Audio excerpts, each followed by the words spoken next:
আজকে সুন্দর একটি সন্ধ্যা ছিল, সেই সন্ধ্যায় সুন্দর একটা অনুষ্ঠানে এসেছিলাম। আসার পর ফুকনের ভাইয়ের মৃত্যু সংবাদ পেয়ে মনটা বিষণ্ণতায় পরিপূর্ণ হয়ে গেল। তারপর থেকে বারবার মনের মধ্যে চিন্তায় আসছিল যে ছায়াছবির কথা বলতে এসেছি সেখানেও একটি মৃত্যু ঘটনা আছে এবং সেই মৃত্যু আমার যে চরিত্র তার মধ্যে সব কিছু যেন মিলে গেল একসাথে, কিন্তু কার পেছনের কাহিনী কি আমরা কিছু জানি না। আমার একটু পেছনের কথা বলি।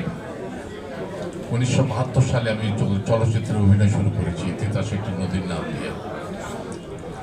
আমি 92 সাল পর্যন্ত মোটামুটি অভিনয় করে গেছি, পেশাদার অভিনেতা হিসেবে না, কিন্তু বিভিন্ন চরিত্রে বিভিন্ন সিনেমাতে অভিনয় করেছি। 92 সালে আমি পেশাদার অভিনয় শুরু করলাম। কিছুদিন পরে দেখা গেল যে আমি যে চরিত্রে অভিনয় করি সেই চরিত্রের মৃত্যু হয়, অস্বাভাবিক মৃত্যু, অশ্লীল মৃত্যু, বিকট মৃত্যু, এবং সেই মৃত্যুটা যারা আমার জন্যে বাঁধা।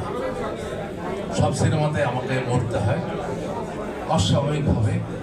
তারপর আবার একটা ছবি দেয়ালে টাঙানো হয়, তারপর সারা ছবিতে সবাই কান্নাকাটি করে ওই ছবিটা নিয়ে। সেই চরিত্রটা আমি অভিনয় করি। যেহেতু আমি প্রফেশন হিসেবে নিয়েছিলাম, আমি করতাম অনেক এ ধরনের চরিত্রে, কিন্তু একটি সিনেমা করতে গিয়ে আমি বিদ্রোহ ঘোষণা করি। সেটা হলো